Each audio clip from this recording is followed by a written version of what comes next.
Hello student. आज हम पढ़ेंगे इस वीडियो पे ग्रेविटेशन चैप्टर के बारे में। ग्रेविटेशन जो चैप्टर है फिजिक्स का बहुत ही इंपॉर्टेंट चैप्टर है, जो कि क्लास 9th का चैप्टर 10 है। तो इस वीडियो में हम पढ़ेंगे कि ग्रेविटेशन चैप्टर होता क्या है, इसमें क्या क्या चीज़ें हैं जो हमें पढ़ना चाहिए, क्या इसमें न्यूमेरिकल्स आते हैं, कौन कौन सा टॉपिक्स इंपॉर्टेंट हैं। तो आज इस वीडियो में हम कवर करेंगे कि ग्रेविटेशन होता क्या है, व्हाट इज़ ग्रेविटेशन। उसके बाद हम कवर करेंगे कि ग्रेविटी और ग्रेविटेशन के बीच में डिफरेंस क्या है। अब जो तीसरा जो लॉ है, the universal law of gravitation, जिन्हें जिन्हें सर आइजक न्यूटन ने दिया था। इस तीनों टॉपिक्स के बारे में आज इस वीडियो में हम पढ़ेंगे। कि जैसा कि मैं बताया कि ग्रेविटेशन जो चैप्टर है वो डेली लाइफ के इवेंट और डेली लाइफ के जो एक्टिविटीज़ होते हैं उसके बिहाफ में ये चैप्टर है। जितनी भी इसकी थ्योरी है या प्रैक्टिकली है, ये हमारे डेली लाइफ से लिया गया है। तो आप भी बहुत सारे ऐसे एक्टिविटी देखते होंगे, लेकिन आप नोटिस नहीं करते कि ये एक्चुअली होता क्यों है। तो पहला एग्जांपल लेते हैं कि जैसे आप पेड़ से पत्ता गिरते हुए देखते हैं, तो ऐसा क्यों होता है। ये जो पेड़ में लीफ होता है, जो पत्ते होते हैं, वो ज़मीन की ओर क्यों आते हैं। उसके बाद आप कभी बच्चे से जब खेलते होंगे या बच्चा को जब ऊपर फेंकते हैं तो वो भी बच्चा ज़मीन की ओर क्यों आता है, ये ऊपर क्यों नहीं जाता है। ऐसे बहुत सारे एग्जाम्पल है जो पर डे हमारी लाइफ में होता है, लेकिन हम उसके बारे में जान नहीं पाते या जानना नहीं चाहते हैं। हम बच्चे में क्रिकेट खेलते थे, आप बॉल को ऊपर फेंकते थे, लेकिन ये बॉल ऊपर नहीं जाता था, ये आसमान की ओर नहीं जाता था। ये क्या करता था, ये गोल आकार बन के क्या होता था, ये नीचे धरती की ओर पे आ जाता था। ये भी क्या हुआ, धरती की ओर पे आ गया। तीनों एग्जाम्पल में हम लोग देखें कि क्या होता था, तीनों चीज़ क्या हुआ, धरती की ओर आ गया। जैसे बोला जाता है कि जो लड़कियां होती है या जो गर्ल्स होती है वो क्या होती है, पापा की परी होती है। तो हमने क्या किया, इसे भी थोड़ा सा पुश किया, तो ये क्या हुआ, ये नीचे गिरने लगी। ये जो पापा की परी थी, ये उड़ने के बजाय क्या हुई, नीचे गिरने लगी। इसमें समझ नहीं आया, ये पापा की परी थी, ये क्यों नीचे आ रही है। तो जितना भी चीज़ आप एग्जाम्पल देख सकते हैं या लाइफ में देख रही है, क्या हो रहा है, सबको धरती माँ की गोद में आ रहा है। ये लोग क्यों नहीं जा रहे ऊपर। तो ऐसे बहुत सारे एक्टिविटीज़ जो आप पर डे नोटिस कर रहे हैं, लेकिन ये ऐसा क्यों होता है, ऐसा क्यों होता है हम लोग जानते नहीं हैं। तो जो हमारे सर आइजक न्यूटन सर थे, वो भी एक दिन एप्पल पेड़ के नीचे बैठे हुए थे। तो उनके भी सर पे क्या हुआ, एक एप्पल आके गिरा, यहाँ पे एक एप्पल आके गिरा। वो परेशान हो गए, वो सोचने लगे ऐसा क्यों हुआ, एप्पल क्यों मेरे सर पे गिरा। तो इसके ऊपर में ये क्या करने सोचने लगे, जैसे हम लोग क्या करेंगे, गिरा तो उसे उठा के खा लेंगे, लेकिन सर क्या हुआ, सर दिन भर सोचने लगे कि ऐसा क्यों हुआ। इसके बारे में सर क्या किया, रिसर्च करने लगे, बहुत सारे सर रिसर्च करने लगा। रिसर्च करने के बाद क्या मालूम चला कि जो सर आइजक न्यूटन ने है, एक रिसर्च करने के बाद एक नया चीज़ लाए दुनिया पे, जिसे क्या बोला जाता है, ग्रेविटी बोला जाता है। इसे क्या बोला जाता है, ग्रेविटी, जो सर आइजक न्यूटन ने दिया था। कि, कि जैसे उसके सर पे एप्पल गिरा, उसके बाद सोचते सोचते वो क्या किए, इसके बारे में पढ़ने लगे, स्टडी किया, और क्या दिए, ग्रेविटी के बारे में हमें बताया कि दुनिया में जितना भी चीज़ है वो क्या होगा, अर्थ के टूवर्ड्स आएगा। कि जैसे चाहे वो आपने एग्जांपल देखा था, चाहे आप बॉल को ऊपर फेंकिए या बच्चा को ऊपर फेंकिए, या तो फिर कोई भी ऑब्जेक्ट को ऊपर फेंकिए। अगर देखिए जैसे कि मैं सैनिटाइजर को फेंक रहा हूँ अभी ऊपर, देखिए ऊपर फेंक रहा हूँ, ये भी नीचे आ रहा है, ये ऊपर नहीं जा रहा है। तो इसको इसके बारे में हमें कौन बताया था, सर आइजक न्यूटन ने बताया था। जब उनके सर पे एप्पल यहाँ पे गिरा था, तो उनके बारे में वो रिसर्च किए, पढ़े लिखे और बताएं। तो सर आइजक न्यूटन क्या बताएं, gravity is a force that attract a body towards the centre of the earth. Gravity एक ऐसा फोर्स है जो क्या करता है, कोई भी चीज़ को धरती की ओर खींचता है। क्या करता है, धरती की ओर खींचता है। ये बात कौन बताया, सर आइजक न्यूटन ने हमें बताया है। और towards any other physical body having mass, या तो ये क्या किधर जाएगा, कोई भी दूसरा ऑब्जेक्ट के पास जाएगा जिसके पास कुछ ना कुछ मास होगा। तो अगर आज के बाद कोई आपकी दोस्त या कोई आपका फ्रेंड बोले कि मैं तुम्हें देख के अट्रैक्ट हो रहा हूँ, तो उसे आप सिंपल जवाब दे सकते हैं, आप मुझे देख के अट्रैक्ट नहीं हो रहे हैं, आप ग्रेविटी के कारण मेरे साइड अट्रैक्ट हो रहे हैं। मुझे सर आइजक न्यूटन ने बताया था ये बात, या मैं ये बात पढ़ा हूँ। तो आज के बाद मत बोलिए कि मैं अट्रैक्ट हो रहा हूँ उसे देख के, आप ग्रेविटी के कारण अट्रैक्ट होते हैं।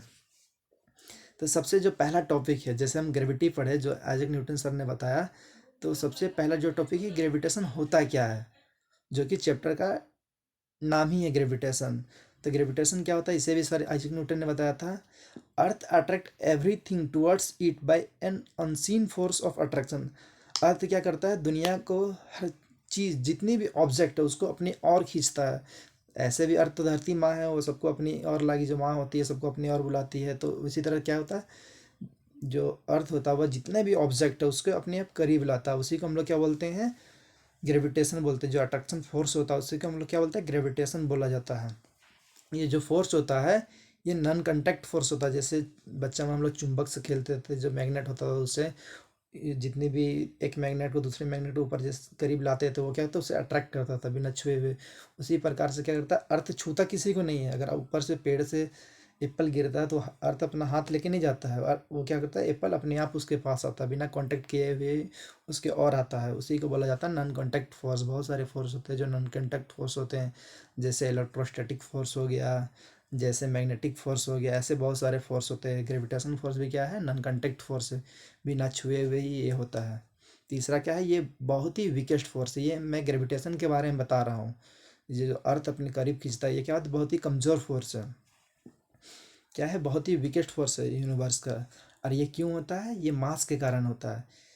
एक due to the mass of the object, जिस भी ऑब्जेक्ट में मास रहेगा वो क्या करेगा, धरती को और अट्रैक्ट करेगा। ये सैनिटाइजर भी आ रहा है, अगर आप इसको छोड़ के अगर आप ये इसको लीजिएगा तो ये भी धरती की ओर ही आएगा, ये मेरे पास नहीं आएगा। अगर आप इसको मोबाइल को लीजिएगा वो भी धरती की ओर ही आएगा, वो मेरे साइड नहीं आएगा, क्योंकि धरती क्या है, माँ है। उसी को बोला जाता है ग्रेविटेशन। धरती माँ क्या करती है, अट्रैक्शन फोर्स के कारण उसके अपने और वो खींचती है। तो देखिए, मान लीजिए ये दो ऑब्जेक्ट है ए और बी, ए और बी। जैसे हम ग्रेविटेशन पढ़े हैं तो सर आइजक न्यूटन क्या किए, ये एक लॉ बनाए। जानते थे कि सर आइजक न्यूटन के जैसे जितने भी लोग हैं वो कोई भी चीज़ फॉलो नहीं करते, मैं कुछ बताऊंगा तो वो मानेंगे नहीं, इसीलिए वो क्या किया, एक लॉ बनाया, कानून बनाया। कानून में उन्होंने क्या बताया कि कोई भी दो ऑब्जेक्ट, मान लीजिए यार बी ऑब्जेक्ट है जिसका मास हो, मास मतलब कुछ ना कुछ उसका मास हो। मान लीजिए ये मोबाइल, इसका कुछ ना कुछ तो मास होगा, कुछ ना कुछ वेट होगा। तो मास क्या होता है, मास एक ऐसा क्वांटिटी है जो पूरा दुनिया पूरे यूनिवर्स में सेम होता है। तो मास एम और एम टू होता है। इस दो चीज़ के बीच में क्या होगा, एक अट्रैक्शन फोर्स लगेगा, एक अट्रैक्टिव फोर्स लगेगा। तो इसी चीज़ के बारे में सर आइजक न्यूटन ने एक लॉ बनाया जिसे हम लोग क्या बोलते हैं, universal law of gravitation. Universal law of gravitation. Sir Isaac Newton पहले से जानते थे कि दुनिया में कोई लोग मेरा बात मानने वाला नहीं है, या जो इंसान होता है किसी की बात नहीं मानता। इसीलिए सर क्या किए, एक लॉ ही बना दिए। कानून को तो तोड़ना आसान नहीं है, कोई ना कोई तो कानून को मानेगा। इसीलिए सर क्या किए, यूनिवर्सल लॉ ऑफ मोशन बना। यूनिवर्सल मतलब क्या होता है, ये पूरी दुनिया में काम करेगी। पूरी दुनिया में आप चाहे मून में रहिए, चाहे आप मार्स में चले जाइए या मार्स में चले जाइए इलन मस्क के साथ, आप कहीं भी जाइएगा उसमें क्या होगा, ये लॉ ऑफ ग्रेविटेशन आपका काम करेगा। तो सर क्या बोला है, जो आइजक न्यूटन सर थे वो क्या बताया, every object in the universe attract other object by a force of attraction. जितना भी ऑब्जेक्ट है दुनिया में वो क्या करेगा, एक दूसरे को अपने और खींचेगा। क्या करेगा, अपने आप अट्रैक्ट करेगा। चाहे जो मून है वो भी अट्रैक्ट करेगा अर्थ को, अर्थ है वो भी मून को अट्रैक्ट करेगा।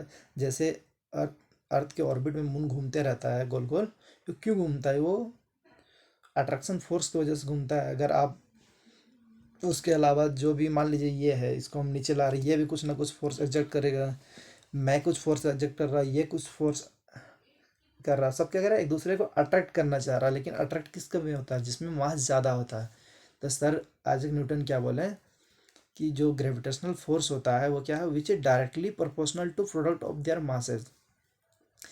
वो क्या है, दो ऑब्जेक्ट का प्रोडक्ट जो मास होता है उसका क्या है, डायरेक्टली प्रोपोर्शनल है। मान लीजिए दो, डायरेक्टली प्रोपोर्शनल मतलब होता है क्या है, फोर्स बढ़ेगा कब, जब मास बढ़ेगा। तो मान लीजिए हम हैं और एक कोई मेरे से ताकतवर है, तो जाहिर सी बात है कि फोर्स बढ़ेगा भाई, उसके पास ज़्यादा ताकत है। कोई 100 किलो का आदमी है और हम 50 किलो का है मान लीजिए, या आप 50 किलो के, कोई 200 kg का है, तो जाहिर सी बात है उसके पास ज़्यादा फोर्स होगा।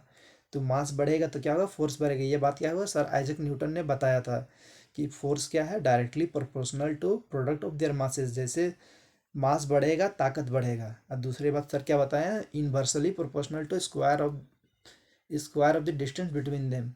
दो जो मास ऑब्जेक्ट है ए और बी, मान लीजिए ए ऑब्जेक्ट है ये बी है, ये जैसे जैसे दूर जाने लगेंगे, मान लीजिए ये हाथ है, अरे ये दूर जाने स्टार्ट हो गए हैं, तो दूर जाने से क्या होता है, दोनों के बीच में जो फोर्स होता है वो कम होने लगता है। वही यही बात सर बताएं कि जो फोर्स है वो क्या है, inversely proportional to square of the distance. दोनों के बीच में क्या होता है, इन्वर्सली प्रोपोर्शनल है, जैसे डिस्टेंस बढ़ेगा फोर्स कम होगा। इसका छोटा सा एग्जांपल आपको मैं बताना चाहता हूँ कि मान लीजिए कि दो दोस्त खड़े हैं, अगर सामने दोस्त रहेगा और पत्थर मारे तो ज़्यादा चोट लगेगा, जैसे दोस्त दूर में जाएगा और वो पत्थर उसकी और फेंकेगा तो क्या होगा, वो फोर्स कम ताकत से आएगा और कम चोट लगेगा। तो क्या हुआ, डिस्टेंस बढ़ा तो क्या हुआ, फोर्स कम लगा, उसको कम चोट लगा। तो यही बात सर आइजक न्यूटन ने बहुत ही पहले अपने लॉ में बताया था। तो यूनिवर्सल लॉ ऑफ जो मोशन ग्रेविटेशन है वो क्या बोलता है, force equal to G m1 m2/d²। G क्या है, ग्रेविटेशनल कांस्टेंट है, जिसकी वैल्यू क्या है 6.673 इंटू 10⁻⁻11। और इसकी SI यूनिट क्या है, newton metre square kg square. तो ये जो एक्सप्रेशन है ये फोर्स दो ऑब्जेक्ट के बीच में निकालने में काम आता है, जो कि पूरा यूनिवर्स में लागू होता है। आप अर्थ में भी निकाल सकते हैं, मार्स में भी निकाल सकते हैं। इसके ऊपर बहुत सारे न्यूमेरिकल्स आते हैं, जिसे हम नेक्स्ट वीडियो में पढ़ेंगे कि कौन सा न्यूमेरिकल्स आता है, कैसे बनाया जाता है। और ये जो जी का वैल्यू है वो पूरा दुनिया में सेम रहता है, इसीलिए इसे आप कर सकते हैं, या तो ये सारे क्वेश्चन में दिए हुए रहते हैं जी का वैल्यू, आप इजीली याद भी कर सकते हैं। इसका वैल्यू होता है 6.673 into 10⁻⁻11 newton metre square kg square. तो आज के वीडियो में हम पढ़े कि ग्रेविटेशन होता क्या है, ग्रेविटेशनल फोर्स क्या है, ग्रेविटी क्या है, the universal law of gravitation क्या है, ये तीन चीज़ के बारे में आज के वीडियो में हम पढ़े। नेक्स्ट वीडियो में नेक्स्ट टॉपिक के बारे में पढ़ेंगे।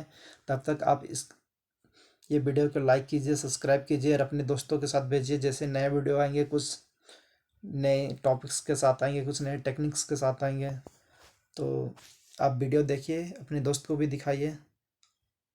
Thank you.